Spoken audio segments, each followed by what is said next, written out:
সাভার উপজেলা হোটেল শ্রমিক সংগঠনের আজকে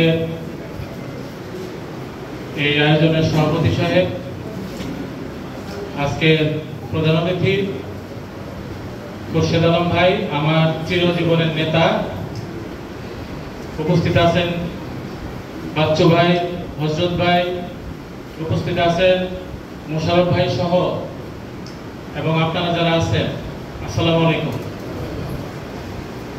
একটু আগে আমার কাজল ভাই বলে গেল, কাজল ভাইয়ের সাথে আমার দীর্ঘদিনের সম্পর্ক।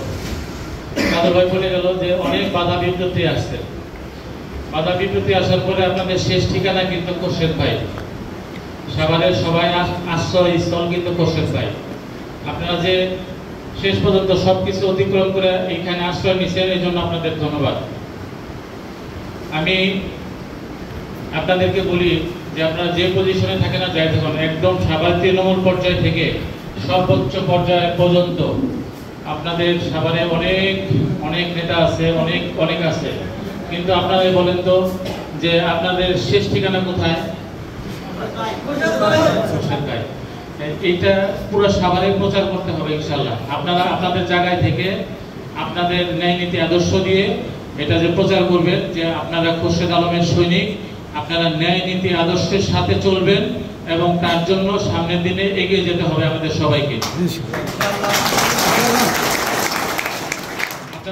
আপনাদের সবাইকে আমি একটা জিনিস বলি যে আপনার তৃণমূল পর্যায়ে খুরশেদ ভাইকে যেরকম ভালোবাসেন, আমার বিশ্বাস সবাই যদি আপনাদের জায়গা থেকে যদি খুরশেদ আলম ভাইয়ের জন্য যদি এই সাভার পৌরসভা একটা ছোট্ট একটা জায়গা, এই জায়গায় যদি আমরা সবাই সৈনিক হতে পারি, তাহলে আর খুরশেদ ভাইয়ের কোনো সমস্যা আছে? ইনশাআল্লাহ। তার যতই শত্রু থাকুক, অনেক শত্রু আছে বাইরে, অনেকই করে, কিন্তু খুরশেদ ভাই কিন্তু এদের পিছনে না ঘুরে আপনাদের সাথে থাকে সব সময়।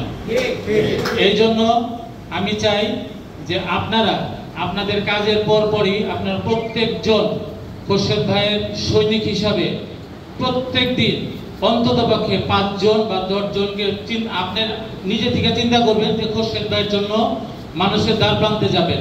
আপনারা যদি সবাই যার যার জায়গা থেকে খুরশেদ ভাইয়ের জন্য সবার কাছে যান, আমার মনে হয় প্রত্যেক দিন প্রত্যেক লোকের কাছে যাওয়া হবে খুরশেদ ভাইয়ের জন্য। কথাটা ঠিক আছে? আমরা যার যার জায়গায় না বসে এখন থেকে আমরা এমন আন্দোলন সৃষ্টি করব, আমরা এমন প্রচারণা সৃষ্টি করব।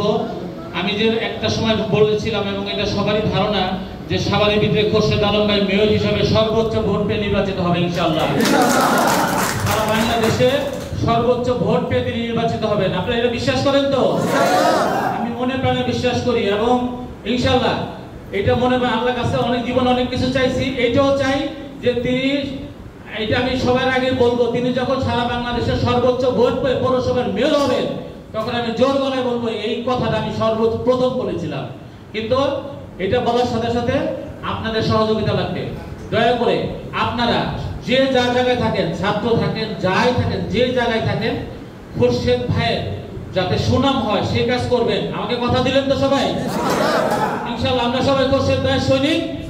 ইনশাআল্লাহ তার সামনের জীবনে সামনের ভালো কাজ তার প্রচার করবেন। আমি চাই সাভারের ভিতরে তিনি উজ্জ্বল নক্ষত্র হিসেবে বেঁচে থাকবেন। তিনি যতদিন বেঁচে থাকবেন তিনি আমাদের মাথায় মণিকুঠা হয়ে বেঁচে থাকবেন। এটা চান না সবাই? ইনশাআল্লাহ। আর আপনাদের এই সংগঠনের আমি আমার তরফ থেকে আপনাদের সাধুবাদ জানাই যে আপনারা সুন্দর একটা সংগঠন করেছেন এবং আপনারা একটা ন্যায় নীতি আদর্শবান লোকের কাছে এসেছেন। আমরা আপনার সাথে আছি, আপনাদের সাথে সব সময় আছি, সুখে দুঃখে সব সময় থাকবো ইনশাআল্লাহ। এই প্রত্যাশায় আজ আমার বক্তব্য শেষ করছি। ধন্যবাদ সবাইকে।